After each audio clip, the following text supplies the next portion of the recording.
عبادت کا جب پتہ چلا، اور وہ عبادت ہے بہت بڑی عبادت، چونکہ پاؤں پہ ورم آ جاتا ہے، پاؤں سوج جاتے ہیں، مگر صحابہ کی طبیعتوں پر سرکار کے تقوی کا جتنا اثر ہے، صحابہ اپنے طور پر اور بھی سوچے ہوئے تھے، لیکن جب اپنی سوچ سے مطابق جواب نہیں ملا تو اب کیا نتیجہ نکلا ان کے ذہنوں میں؟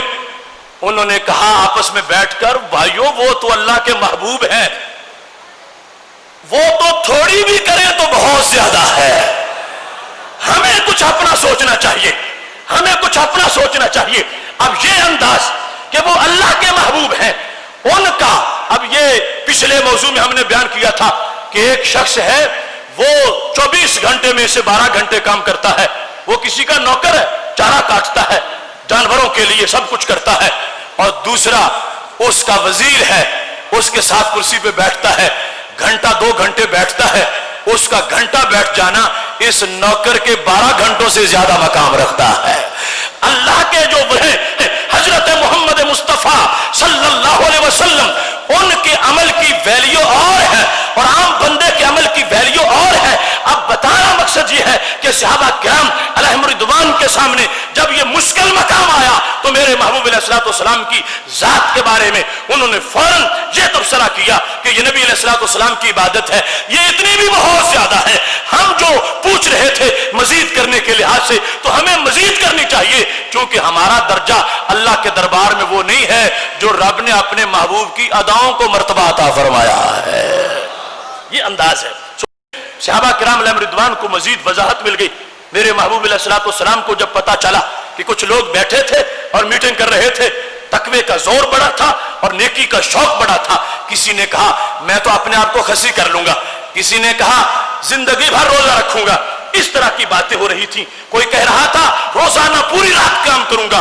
تو میرے محبوب علیہ الصلوۃ والسلام نے ان کو بلا لیا، فرمایا مجھے پتا چل گیا ہے جو تم باتیں کر رہے ہو، فرمایا انا اتقاکم وعالمکم باللہ، فرمایا جتنا میرے اندر رب کا تقوی اتنا تم میں سے کسی میں بھی نہیں ہے، میں تم میں سے زیادہ رب کو جانتا ہوں، میرا تقوی زیادہ ہے، میری پرہیزگاری زیادہ ہے، میرا علم زیادہ ہے۔ فرمایا میں نبی ہو کے میں نے شادی بھی کی، میں رات کو سو بھی جاتا ہوں، رات کو قیام بھی کرتا ہوں، سوتا بھی ہوں، رمضان کے علاوہ روزے رکھتا بھی ہوں، ناغا بھی کرتا ہوں، میری سنت پر چلو گے تو رب ثواب عطا فرمائے گا، اگر میری سنت کو چھوڑ کے رب کو منانا چاہو گے تو نہیں منا سکو گے۔ اب یہی ہے نا، مثال کے طور پر فجر کی 2 سنتیں ہیں، کوئی شخص یہ کہے میں 10 پڑھوں گا تاکہ 10 2 سے زیادہ ہے، رب راضی ہو جائے گا، تو سرکار کی سنت کہہ رہی ہے 10 پڑھے گا تو رب ناراض ہو جائے گا، 2 پڑھے گا تو رب راضی ہو جائے گا، اس واسطے کہ 2 کو سرکار کی سنت کا نام حاصل ہے، 10 کو سنت کا نام حاصل نہیں ہے۔ تو میرے محبوب علیہ السلام نے فرما دیا میں اپنی امت کو کسی چلے میں داخل نہیں کرنا چاہتا، میں اپنی امت سے ان کا کاروبار زندگی ختم نہیں کروانا چاہتا، فرمایا میں سنت دینا چاہتا ہوں جس میں رات کو آرام بھی ہو، دن کو کام بھی کر سکو۔ تو یہ انداز تھا جو امت کو عطا فرمایا ہے، اور صحابہ کرام علیہم رضوان نے جس وقت سنا ہے تو اس انداز سے سنا ہے کہ محبوب علیہ الصلوۃ والسلام کے لحاظ سے اگرچہ وہ عبادت جو خیال کیا ہوا تھا وہ جواب نہیں ملا، پھر بھی سمجھا ہے، اور حق بھی یہ ہے، اور قیامت تک کوئی عابد سرکار کی عبادت سے بڑھ کے عبادت کر ہی نہیں سکتا۔ یہ وہ سوچ ہے جو رب ذوالجلال نے صحابہ کرام علیہم رضوان کو عطا فرمائی ہے۔ محتشم سامعین حضرات، منصب نبوت کے لحاظ قول پر تو پابندی لگا دی گئی، کیا سوچنا کچھ نازیبا یہ جائز ہے؟ یا بات صحیح ہو صرف انداز غلط ہو، بات 100% صحیح ہو انداز غلط ہو، اللہ نے اس کو بھی کفر قرار دے دیا، رب ذوالجلال نے اس کو حرام قرار دے دیا، بات صحیح ہے مگر انداز غلط ہے۔ اور پھر فرمایا یہاں تک محبوب علیہ الصلوۃ والسلام نے کہ اگر دل میں خیال تک گزر گیا میری شان کے خلاف، اسی وقت ایمان لٹ جائے گا اور اسی وقت وہ بندہ تباہ و برباد ہو جائے گا ایمان کے لحاظ سے۔ پہلی بات کی وضاحت قرآن مجید برہان رشید میں سورہ انبیاء میں آیت نمبر 36 میں موجود ہے، اور بڑی قابل غور بات ہے، سچی بات بھی کہنا مگر استہزاء کے انداز میں، سچی بات کہنا، نبی علیہ السلام کی کوئی سچی صفت بیان کرنا، مگر مذاق کے انداز میں بیان کرنا۔ آج ہمیں سامنا ہے ایسے مقررین کا، ایسے مبلغین کا، آج ہمیں سامنا ہے اس معاشرے میں ایسے سیرت بیان کرنے والوں کا جو سیرت پر تقریریں کرتے وقت، یہ بولتے وقت سوچتے ہی نہیں کہ ہم کسی عام انسان کے بارے میں بات کر رہے ہیں یا سارے جہانوں کے سردار کے بارے میں بات کر رہے ہیں۔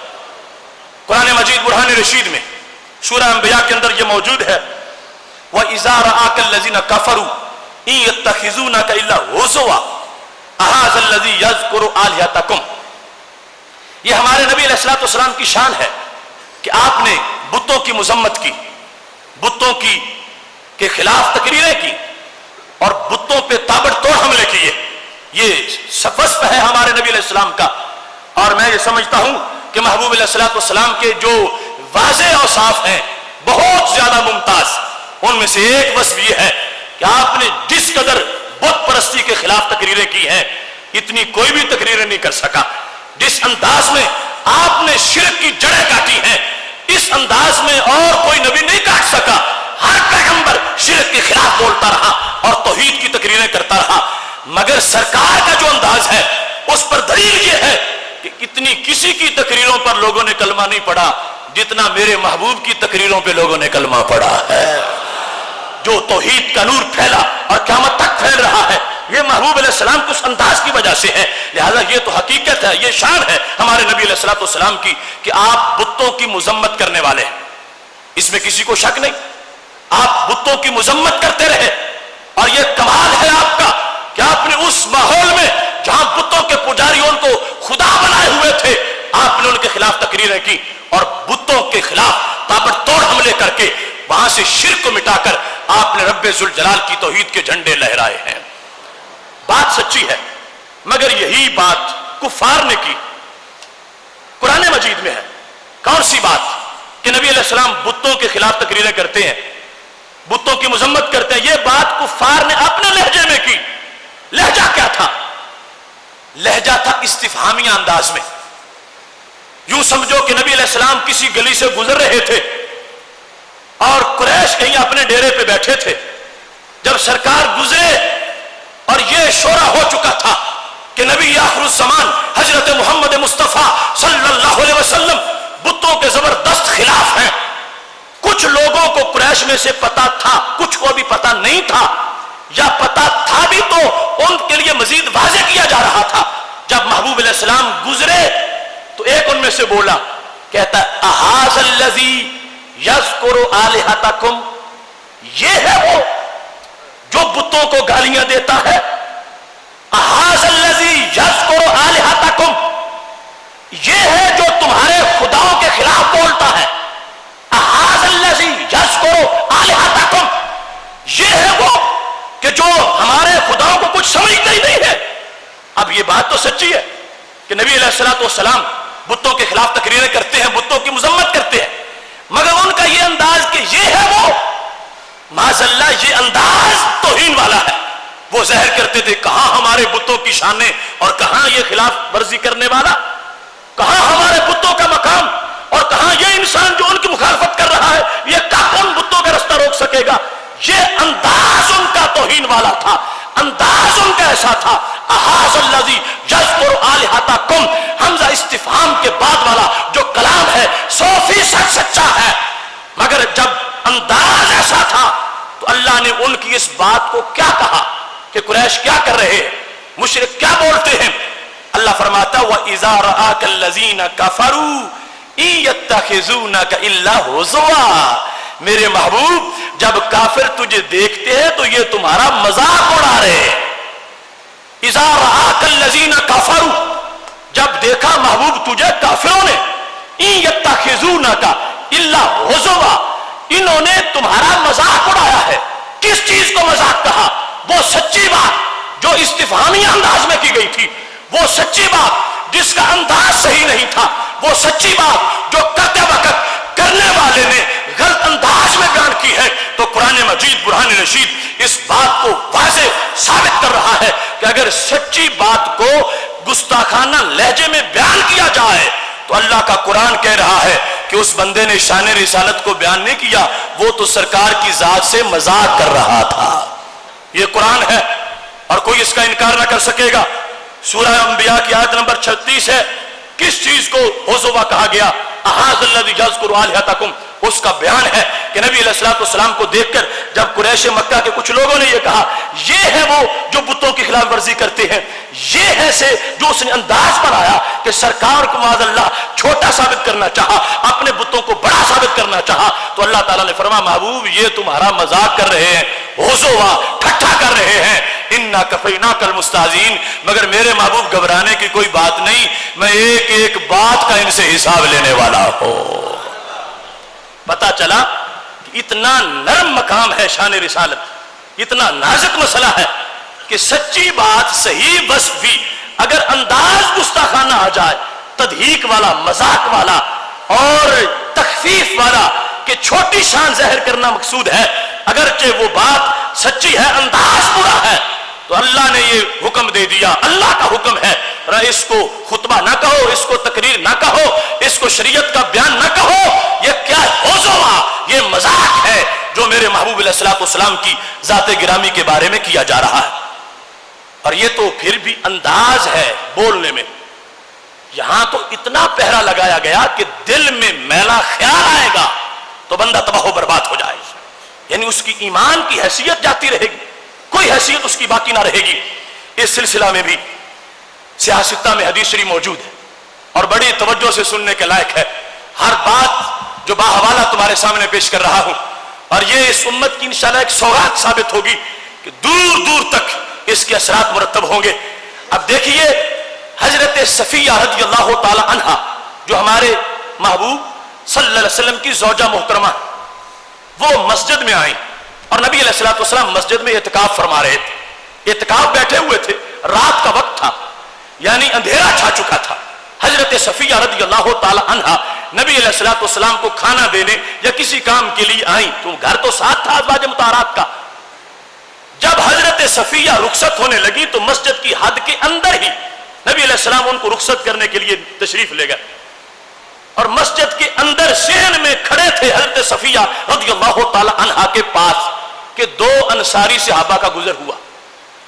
جب وہ وہاں سے گزرے نبی علیہ السلام نے دیکھ لیا کہ ان دو نے مجھے دیکھا ہے کہ میں ایک عورت کے پاس کھڑا ہوں، تو میرے محبوب علیہ الصلوۃ والسلام نے فرمایا الا رسلکما، ٹھہر جاؤ، الا رسلکما، یعنی وہ گزر رہے تھے نا، نظر پڑ گئی ان کی اور آگے گزر رہے تھے، نبی علیہ السلام نے فرمایا یہی ٹھہر جاؤ، انما ہی صفیہ، یہ تمہاری امی حضرت صفیہ ہے۔ خود وضاحت کرنا چاہیے، انما ہی صفیہ، یہ صفیہ ہے۔ اب دیکھو جس وقت محبوب علیہ الصلوۃ والسلام نے یہ فرمایا یہ صفیہ ہے، چونکہ اندھیرا تھا نا، یا پھر ویسے بھی دن ہوتا تو پردے کی وجہ سے، لیکن یہ حدیث کے الفاظ موجود ہیں، اندھیرا تھا، اتنا پتہ چل رہا تھا کوئی عورت ہے، تو محبوب علیہ الصلوۃ والسلام نے خود جواب دینا چاہا، فرمایا ٹھہرو یہ حضرت صفیہ ہے رضی اللہ تعالی عنہا۔ تو دونوں بولے قالا سبحان اللہ، محبوب ہمارے لیے وضاحت کی ضرورت کیا تھی، ہمارے لیے اس وضاحت کی ضرورت کیا تھی، ہم کب کچھ سوچ سکتے تھے آپ کی ذات کے بارے میں، کیسے ہمارا ضمیر گوارا کر سکتا تھا کہ تمہارا کلمہ بھی پڑھے اور تمہارے بارے میں نازیبا سوچے۔ سبحان اللہ، اللہ ہر عیب سے پاک ہے، یہ ہے شان نبوت اور مقام رسالت جہاں پر سن کے سبحان اللہ کہا جاتا ہے۔ انما ہی صفیہ، یہ صفیہ ہے، سرکار نے فرمایا، اور دونوں صحابہ نے کہا سبحان اللہ۔ تعجب سے محبوب ہمارے لیے وضاحت کی ضرورت نہ تھی، ہم تو جاننے والے ہیں، ہم تو ماننے والے ہیں، ہم تو سوچ نہیں سکتے تھے کہ کوئی اور عورت ہو اور سرکار اس کے پاس کھڑے ہو، ہم یہ خیال ہی نہیں کر سکتے تھے۔ تو میرے محبوب علیہ الصلوۃ والسلام نے چونکہ نگاہ دیکھنے والی تھی، اور مجھے کہنا پڑتا ہے اور ذوق سے کہتا ہوں، تیری نظر خارزار شب میں گلاب تحریر کر چکی تھی، اجاڑ نیندوں کے خواب میں انقلاب تحریر کر چکی تھی، میرے ذہن کے فلک پر جو سوال چمکے تو میں نے دیکھا، تیرے زمانے کی خاک ان کے جواب تحریر کر چکی تھی۔ مطلب یہ تھا ٹھیک ہے تم ٹھیک ہو، مجھے قیامت تک منبروں پہ بیٹھے ہوئے کچھ ملا نظر آ رہے ہیں، اور مجھے قیامت تک گلیوں کے تھڑوں پر بیٹھے ہوئے کچھ مستندے نظر آ رہے ہیں جو شان نبوت کے بارے میں بولتے وقت جن کو حیا نہیں آئے گی۔ میں وضاحت اس لیے کر دینا چاہتا ہوں تاکہ اس سے وہ سبق سیکھیں۔ اس سے صحابہ تم میں خطرہ نہیں، خطرہ ان میں ہے جو نہیں دیکھ سکیں گے اور پھر باتیں ایسی کریں گے۔ فرمانے لگے میرے محبوب علیہ الصلوۃ والسلام ان الشیطان یجری من ابن آدم مجرى الدم، اے شیطان بڑا خبیث ہے، یہ وہاں جاتا ہے جہاں جہاں خون جاتا ہے۔ انسان کے اندر اتنا سرایت کر جاتا ہے شیطان۔ مجرى الدم جو وین ہے خون کی، خون میں شیطان جاتا ہے اور پورے بدن میں چکر لگاتا ہے اور انسان کے اندر بڑی گندگی ڈال دیتا ہے۔ تم سچے ہو مگر قیامت تک کے خطرے بھی تو سامنے ہیں، وہاں جو بے حیا سوچ ہوگی اسے بھی تو سمجھانا مقصود ہے۔ فرمایا میں اس لیے بولا ہوں میرے صحابہ، شیطان اندر داخل ہو جاتا ہے، فخفت ان یقذف فی قلوبکما شیئا فتہلکا۔ اب مخاطب تو وہی ہے، بات ان کو سمجھاتی ہے۔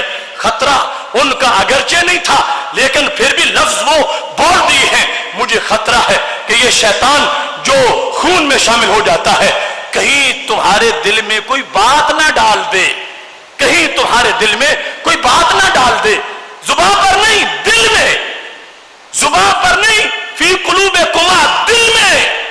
اگر تم میرے بارے میں دل میں سوچو گے یا قیامت تک کوئی امتی کوئی بندہ دل میں ہی میرے بارے میں نازیبا سوچے گا تو کیا ہوگا؟ فرمایا فتح لکا، پھر ہلاک ہو جاؤ گے۔ مجھے اس لیے میں نے کہا کہ یہ صفیہ ہے کہ شیطان خون میں داخل ہو جاتا ہے اور بندے کو کئی خیال لا سکتا ہے۔ اگر میرے بارے میں تمہیں خیال آ گیا نازیبا خیال، فتح لکا، دونوں ہلاک ہو جاؤ گے، تمہارا ایمان سلامت نہیں رہے گا۔ اور قیامت تک کے لوگوں کو سمجھانا مقصود تھا ان، کیونکہ وہ تو ہے نا سہارا جن سے بات ہو کے ہم تک پہنچتی ہے، صحابہ پل ہیں جن سے شریعت آگے گزر کے آ رہی ہے، اس واسطے خطاب ان کو کیا، ان کے دماغ بڑے پاک ہیں، ان سے ہو کے بات ہم تک پہنچنے والی تھی، اس واسطے کہا اگر شیطان کی وجہ سے ایسا خیال آ گیا تو پھر یہ نہیں انتظار ہوگا کہ زبان سے بولتے ہو یا نہیں بولتے، جو ہی دل میں آتا جائے گا ہلاکت آتی جائے گی، ایمان لٹ جائے گا، عقیدہ مٹ جائے گا، عظمت ختم ہو جائے گی۔ تو یہ مقام ہے، یہ شان ہے، شان رسالت، یہ شان رسالت ہے۔ ذرا ہوش سے بول، یہ ہم نے بعد والا جملہ بولا ہے، یہاں یہ بھی ہوگا، یہ شان رسالت ہے، ذرا ہوش سے سوچ۔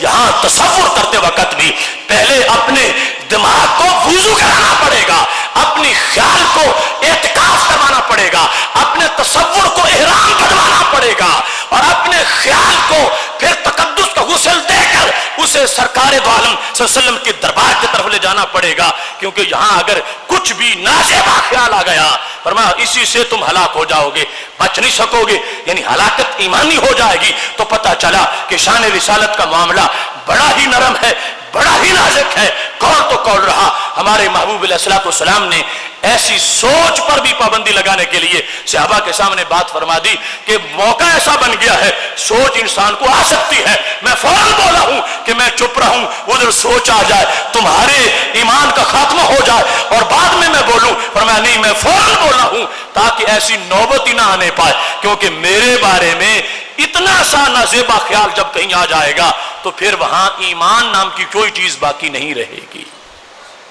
محتشم سامعین حضرات، شان رسالت کا یہ مسئلہ بڑا اہم مسئلہ ہے اور بڑا عظیم مسئلہ ہے۔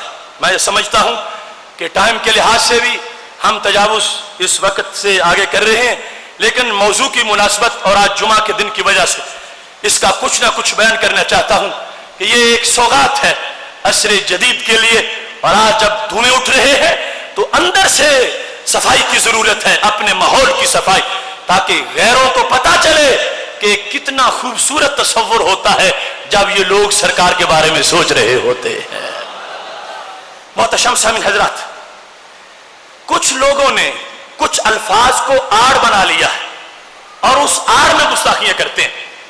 مثال کے طور پر رسول اللہ صلی اللہ علیہ وسلم کا توبہ کرنا، سرکار دو عالم وسلم کا استغفار کرنا، اس کو کچھ لوگوں نے آڑ بنا لیا کہ جب سرکار استغفرو کہتے ہیں کہ میں مغفرت چاہتا ہوں تو کوئی گناہ کیا ہوگا پھر ہی چاہ رہے معاذ اللہ۔ کوئی کہتا ہے کہ رسول اللہ صلی اللہ علیہ وسلم نماز پڑھا رہے تھے، یہ ہے نا کہ کچھ صورتیں علم کی ایسی ہوتی ہیں کہ اس علم سے بندہ جاہل اچھا ہوتا۔ بخاری شریف میں ایک حدیث شریف ہے، رسول اللہ صلی اللہ علیہ وسلم کا فرمان ہے، جلد نمبر 1 کتاب الصلاۃ میں صفحہ نمبر 54 پر حدیث شریف کیا ہے کہ نبی علیہ الصلوۃ والسلام نماز پڑھ رہے تھے۔ سیدہ عائشہ صدیقہ رضی اللہ تعالی عنہا روایت کرتی ہیں، چادر نئی آئی تھی، ابو جہم سے آدمی انہوں نے پیش کی تھی اور اس پہ نقش و نگار بنے ہوئے۔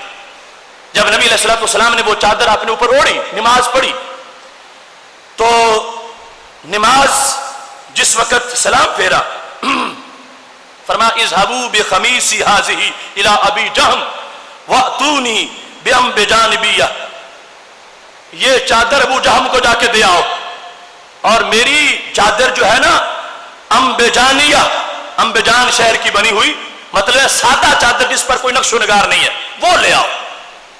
کیوں؟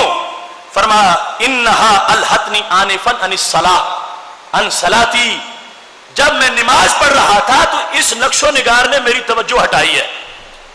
الحتنی نقش و نگار چادر کا تھا تو اس نے میری توجہ ہٹائی ہے اللہ کے دربار سے، یہ لغوی معنی اس کا۔ تو اس واسطے میں یہ چادر نہیں اوڑھوں گا، یہ ابو جام کو دے دو، ابو جام سے میری شادی واپس لے آ۔ تو یہ کہا ان کے لیے کہ آئی ان کی طرف سے تھی، انہیں واپس کر دو۔ یا پھر یہ ہے کہ جس طرح وہ حضرت عمر رضی اللہ تعالیٰ عنہ کو ریشم کا جبہ دیا تھا نبی علیہ السلام نے، تو انہوں نے پوچھا یا رسول اللہ صلی اللہ علیہ وسلم ریشم تو پہننا حرام ہے تو مجھے کیوں دے رہے ہو؟ فرمایا پہننا حرام ہے، بیچنا تو حرام نہیں ہے، تم یہ کپڑا آگے بیچ سکتے ہو۔ تو ایسی ہی صورتحال یہاں بھی تھی، یعنی یہ مقصد نہیں ہے کہ ابو جہم سے ابھی ضرور یہ چادر پہن کے نماز پڑھیں، یا تو تحفہ ان کا تھا انہیں واپس کر دی، یا ویسے دی ہے تو مطلب یہ آگے بیچ سکتے ہیں۔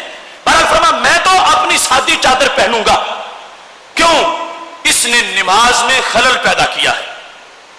اب ایک ہے یہاں پر ایک عام سی سوچ، وہ یہ دیکھو اللہ کے نبی نماز پڑھتے پڑھتے چادر کے نقش و نگار پر رکاوٹ آ گئی درمیان میں، وہ چادر کا نقش و نگار، ہم تو پڑھ لیتے ہیں چادر اوپر ہوتی ہے کچھ بھی نہیں ہوتا، اب تو چادر کیا مسجد میں بھی نقش و نگار ہوتا ہے، نیچے مصلی پر بھی نقش و نگار ہوتا ہے، ہر طرف نقش و نگار ہوتا۔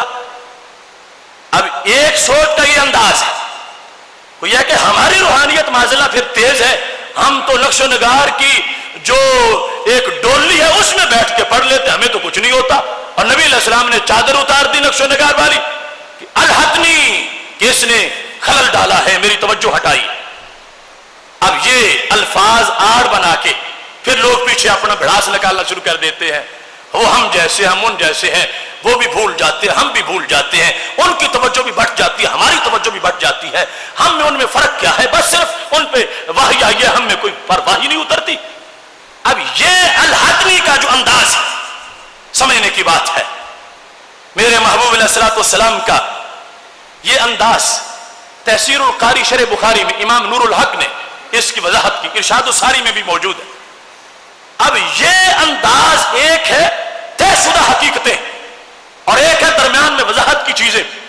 جس وقت اس حدیث کی شرح لکھی امام نور الحق نے، کہنے لگے وہ آن کے حال آن سرور صلی اللہ علیہ وسلم علی تر از آس کے چیزیں اوڑا از حضوری کے در نماز داشت باز داشتہ باشد۔ فرمایا ہمارے نبی علیہ السلام کا مقام اس سے کروڑ درجہ اوپر ہے کہ کوئی چیز آپ کو اللہ کے دربار سے پیچھے ہٹا سکے۔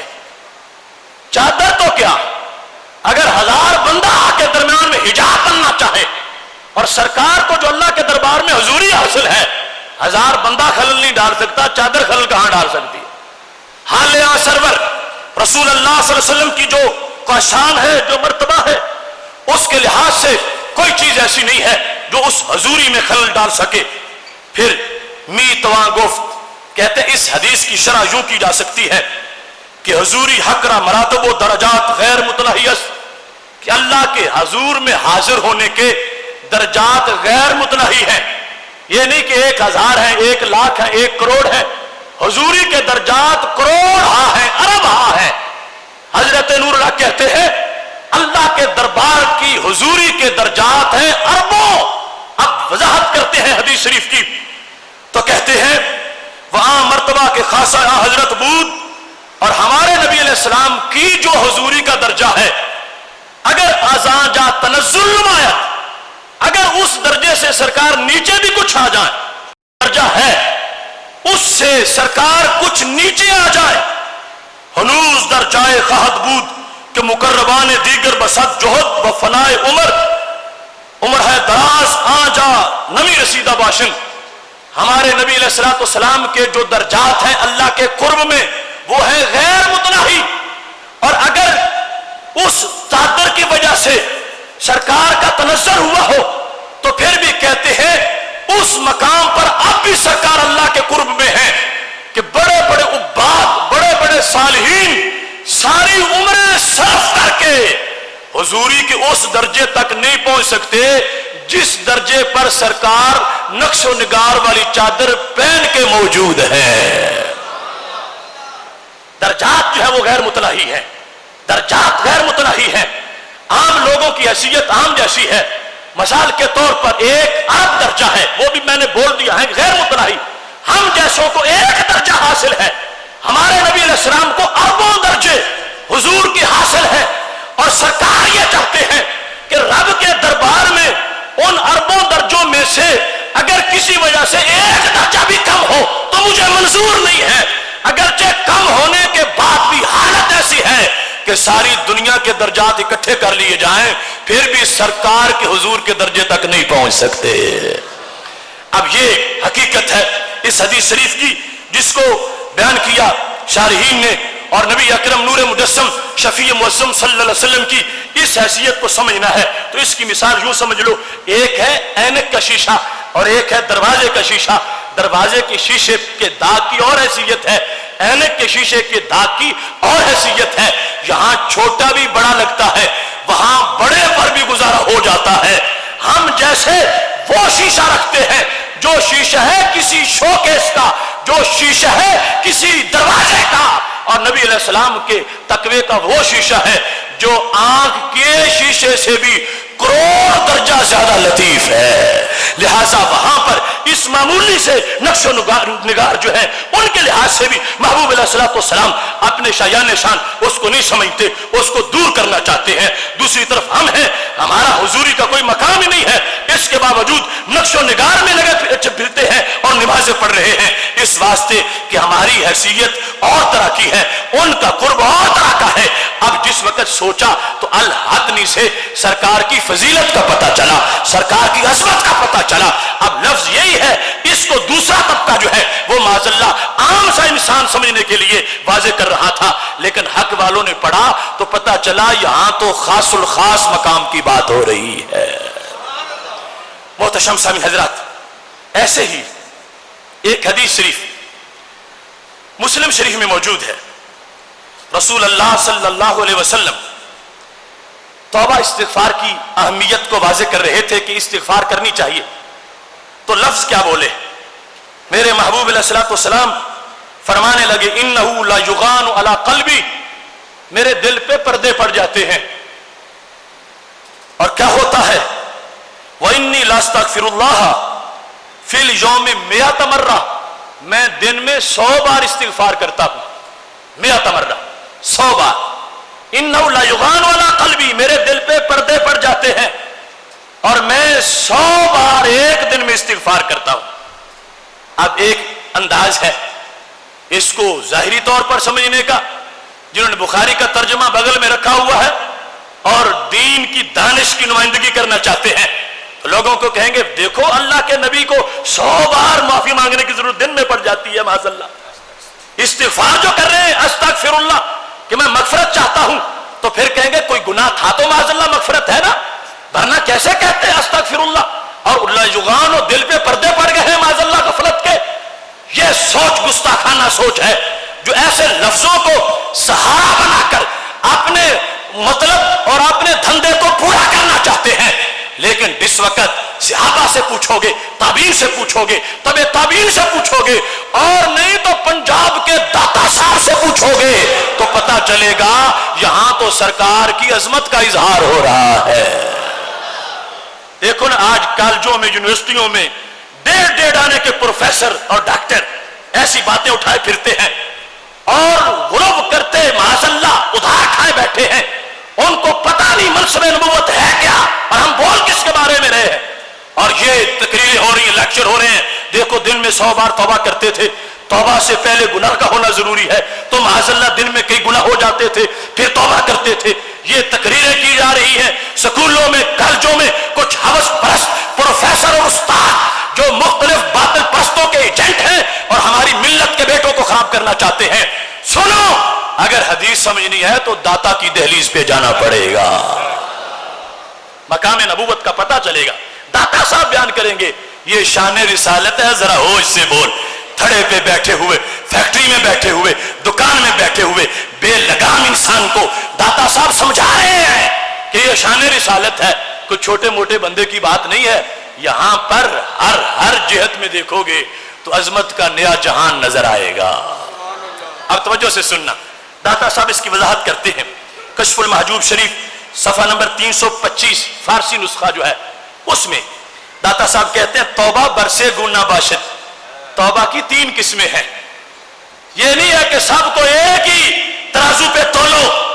توبہ برسے گنا، توبہ کی 3 قسمیں ہیں۔ یکی از خطاب با ثواب، ایک توبہ کیا ہوتی ہے؟ غلطی سے توبہ کر کے صحیح کام کرنا، خطا با ثواب۔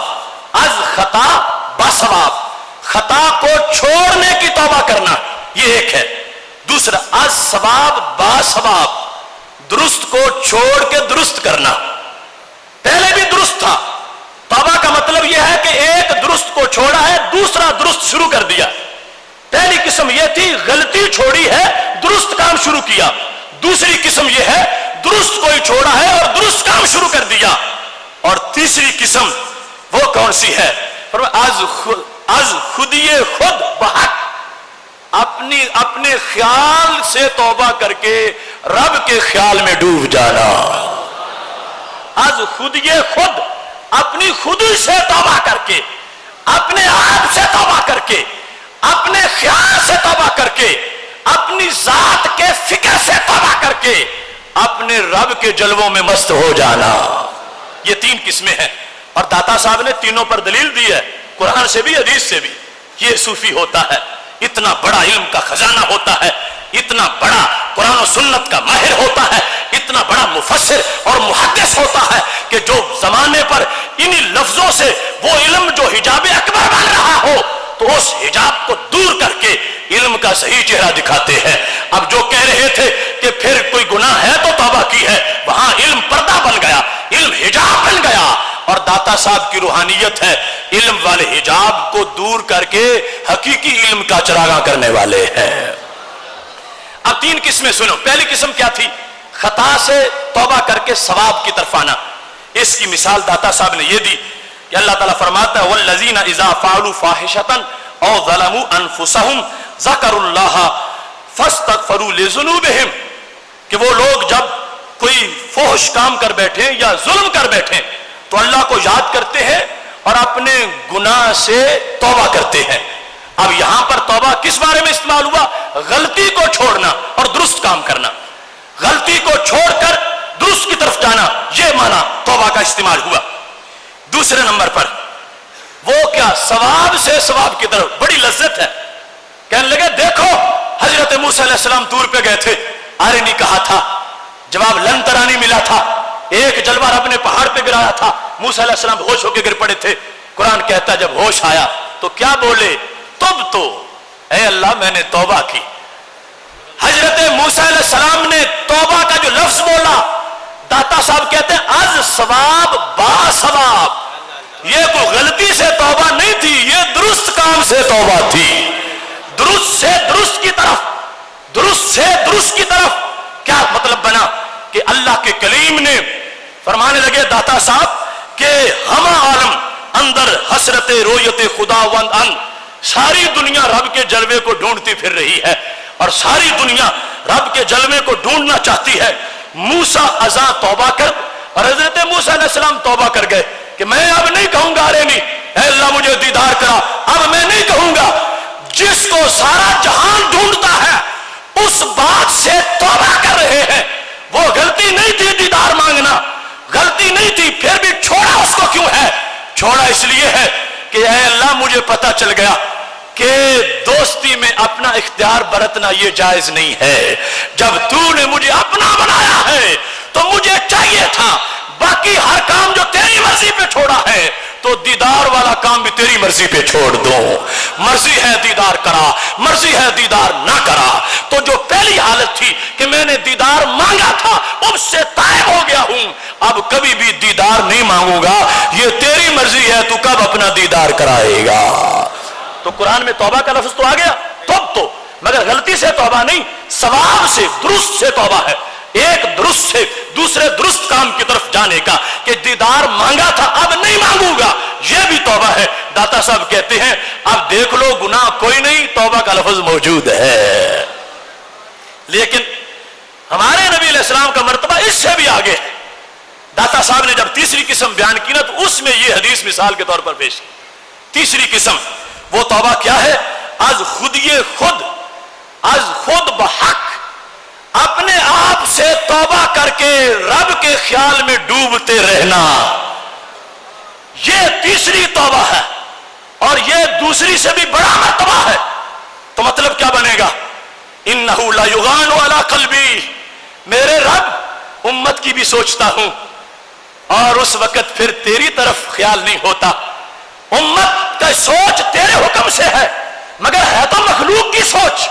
امت کی بہتری سوچتا ہوں, امت کے مسائل سنتا ہوں, امت کو جواب دیتا ہوں, امت کے مستقبل کے لیے پلاننگ کرتا ہوں, امت کی قیامت تک کی مشکلیں حل کرنے کے لیے سوچتا ہوں. تو میرے رب یہ ہے وہ پردہ کہ جب خیال امت کی طرف چلا جاتا ہے تو میں 100 مرتبہ استغفار کرتا ہوں کہ جب اپنے خیال میں امت کے خیال میں ہوتا ہوں پھر اس کو ترک کر کے اللہ کے خیال میں چلا جاتا ہوں. فرمایا پہلے نہ کوئی گناہ ہے, نہ صغیرہ ہے, نہ کبیرہ ہے, نہ کوئی بھول ہے, نہ کوئی چوک ہے, نہ کوئی چھوٹی موٹی خطا ہے. فرمایا پہلے بھی بڑا مرتبہ تھا جو رب نے امت کی فکر عطا فرمائی ہے, پھر اس کو 100 بار چھوڑ کے اللہ کے دربار میں 100 بار داخل ہو جاتا ہوں. حضرت داتا صاحب رحمت اللہ علیہ اس کی وضاحت کرتے ہوئے اتنے خوبصورت انداز میں کہتے ہیں محال باشد کے خواص از معصیت توبہ کنن. کہنے لگے یہ محال ہے کہ اللہ کے خاص بندے گناہ سے توبہ کر رہے ہو. وہاں گناہ نہیں ہے, وہاں ایک ثواب سے دوسرے ثواب کی طرف یا پھر اپنی خودی سے حق کی طرف وہ توبہ ہے. اور اس انداز میں حضرت داتا صاحب کا یہ جملہ بڑا ہی قابل غور ہے. کہنے لگے چنانکہ مقامات مصطفیٰ علیہ السلام ہر در بر ترقی بود. یہ سنو جملہ, بلا وجہ نہیں دنیا داتا داتا کرتی. وہ جنہوں نے سجدوں کے بیج بوئے تھے خاک پنجاب میں اور آج یہ گلشن میں بہار آئی ہے. اس داتا علی حجویری کی تعلیمات سنت اور قرآن کے لیے کو سمجھنے کے لیے کتنی ضروری ہے. داتا صاحب کہنے لگے یہ جو 100 بار یا 70 بار کا لفظ آ گیا حدیث میں کہ میں استغفار کرتا ہوں, فرمایا ظالموں یہ نہ سمجھنا کہ کوئی کبیرہ گناہ تھا یا کوئی صغیرہ گناہ تھا یا کوئی چھوٹا گناہ تھا یا کوئی بڑا گناہ تھا. فرمایا توبہ گناہ سے نہیں کی جا رہی, توبہ جو ہے وہ جو امت کا خیال تھا پہلے اس سے فارغ ہو کر اللہ کے دربار کی طرف متوجہ ہونے کو کہا جا رہا ہے. اور پھر اس کی وضاحت کرتے ہوئے کہتے ہیں چنانکہ مقامات مصطفیٰ علیہ السلام ہر دم بر ترقی بود, کہ ہمارے نبی علیہ السلام کے مقامات ہر وقت ترقی پر تھے. مثال کے طور پر جب اعلان نبوت کیا تو اس وقت عرب ہاں مقامات مل چکے تھے, اگلے منٹ میں اللہ نے ایک اور مقام دیا, اس سے اگلے منٹ میں اور مقام دیا, اس سے اگلے منٹ میں اور مقام دیا. فرمایا یہ شان ہے ہمارے نبی علیہ السلام کی کہ ہر منٹ میں ہر سیکنڈ میں مقام بڑھایا جا رہا تھا. پھر چوبہ مقام برتر می رسید, جب مزید اونچے مقام پر چلے جاتے، بطور مثال ایک ارب درجہ مل چکا تھا، اور اس کے بعد جب ایک زد ہوا تو پھر فروتر استغفار می کرد، از مقام فروتر استغفار می کرد، وہ اوپر والے درجے پہ پہنچے تو پہلے درجے سے استغفار کرنے لگے، جو پہلے مقام تھا اس سے استغفار کرنے لگے۔ وازدید کی عام مقام توبہ بجامی ابرد، یہ انداز ہے حضرت داتا گنج بخش اجمیری رحمت اللہ علیہ کا کہ اس حدیث کو آڑ بنا کے کوئی اپنے پیغمبر علیہ السلام کے ذمہ گناہ نہ تھوپتا پھرے اور ان کی طرف منسوب نہ کرے گناہوں کو۔ فرمایا گناہ نام کی چیز نہیں، وہاں تو ابھی کلیم کا مقام ہے، گناہ تو وہاں ہی ختم ہو گئے ہیں، وہاں بھی ثواب سے ثواب کی طرف توبہ ہے، اور یہ تو اس سے اگلا مقام ہے۔ اللہ بلند مقام دیتا ہے، جب مزید بڑے درجے پہ پہنچ جاتے ہیں تو اپنے پہلے چھوٹا جو درجہ تھا اس سے توبہ کرتے ہوئے بڑے درجے کا سفر شروع فرما دیتے ہیں۔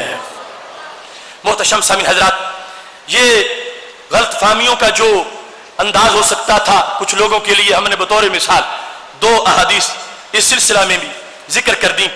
اب یہ بات ہے کہ جس وقت ایک انسان آداب رسالت کو ملحوظ خاطر رکھتا ہے تو اسے کیا ملتا ہے، اور اگر نہیں رکھتا تو اس کا بگڑتا کیا ہے، اس کو کیا ہوتا ہے، اس سلسلے میں مختصر سی گفتگو کرتے ہوئے اپنی گفتگو کو ختم کرنا چاہتا ہوں۔ واضح طور پر یہ بات بھی ہمارے پاس بخاری شریف میں موجود ہے کہ رسول اللہ صلی اللہ علیہ وسلم آپ ایک انسان کی عیادت کے لیے تشریف لے گئے، نام تھا ان کا قیس بن ابی حازم، ایک بدو تھے۔ نبی علیہ الصلوۃ والسلام کا انداز یہ تھا کہ جس بیمار کے پاس بھی جاتے فرماتے لا باسا طہور انشاءاللہ، کوئی حرج نہیں، اس سے تو گناہ جھڑ جائیں گے۔ جس بیمار کی بھی عیادت کرتے یہ جملہ بولتے لا باسا طہور انشاءاللہ۔ طہور کا مطلب ہے یہ بیماری تیرے گناہ جھاڑنے آئی ہے، تو بیمار کو حوصلہ مل جاتا، اور سرکار کے لفظوں کی تاثیر بڑی تھی، بندہ صحیح ہو جاتا۔ لا باسا، کوئی حرج نہیں، کوئی پرابلم نہیں، مسئلہ ہی کوئی نہیں، طہور انشاءاللہ، بس گناہ جھڑ جائیں گے۔ ایک بدو کو جب جا کر نبی علیہ السلام نے یہ فرمایا تو وہ عجیب تھا، پتہ نہیں تھا کہ شان رسالت کے لیے کیسے بولنا۔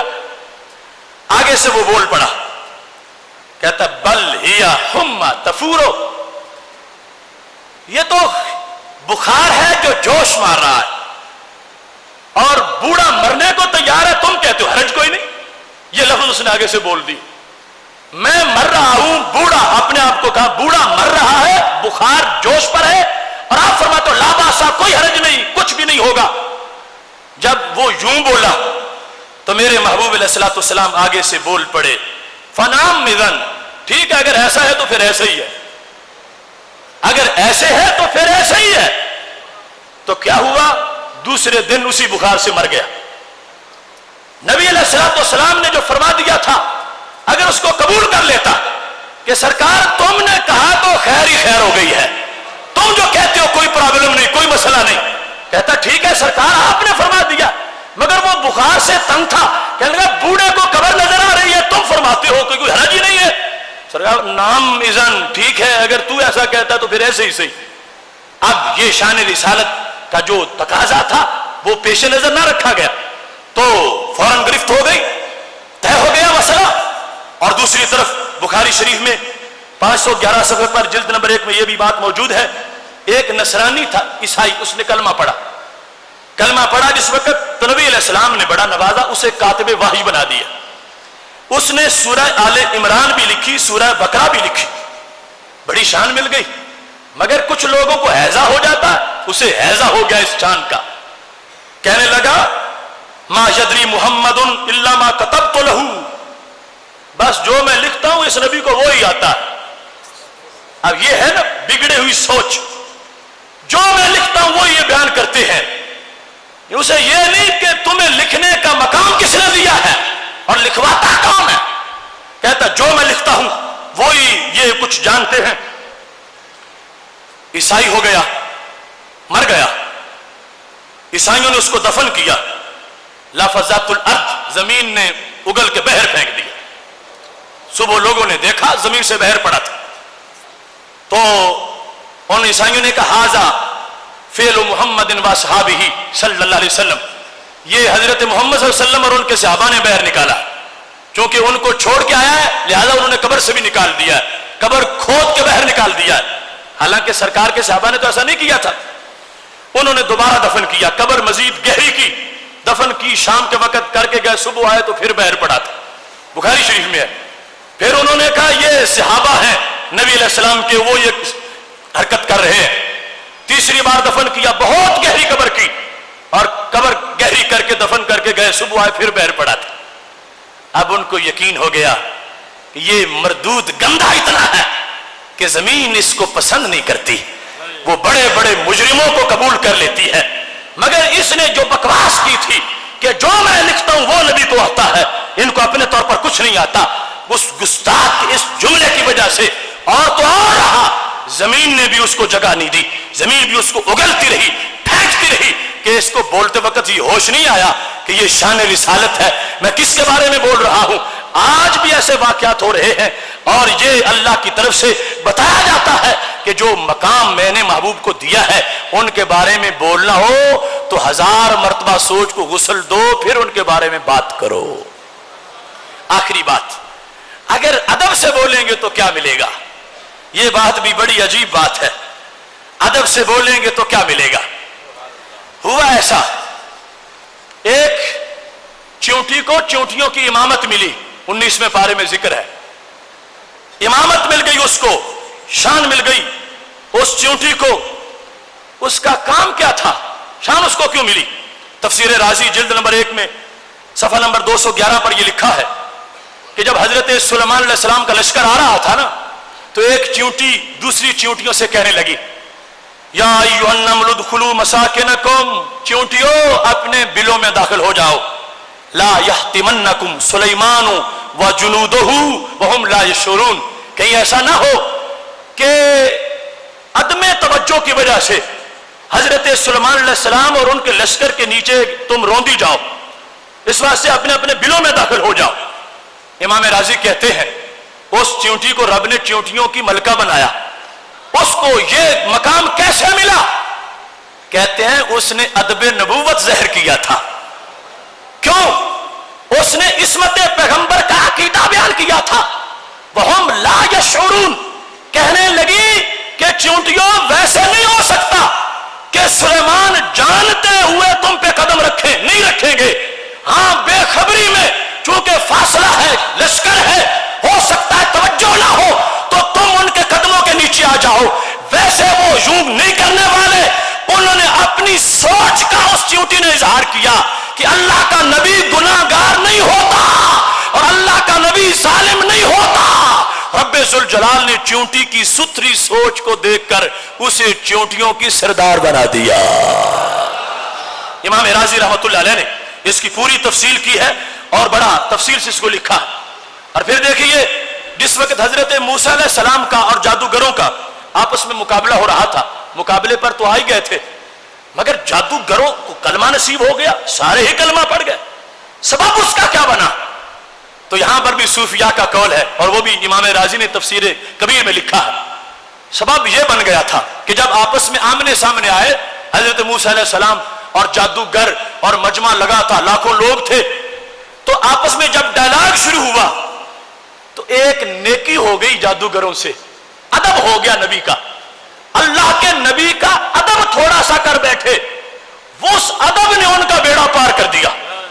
حالانکہ بڑے بدبخت تھے، مجرم تھے، جادو تھے، اللہ کے دشمن فرعون کے مہمان تھے، اس کو حق ثابت کرنا چاہتے تھے، مگر بولتے وقت شان نبوت کا تھوڑا سا لحاظ کیا، کچھ ادب کر بیٹھے، اللہ نے ان کے دل کے کنویں کو بھی صاف فرما دیا۔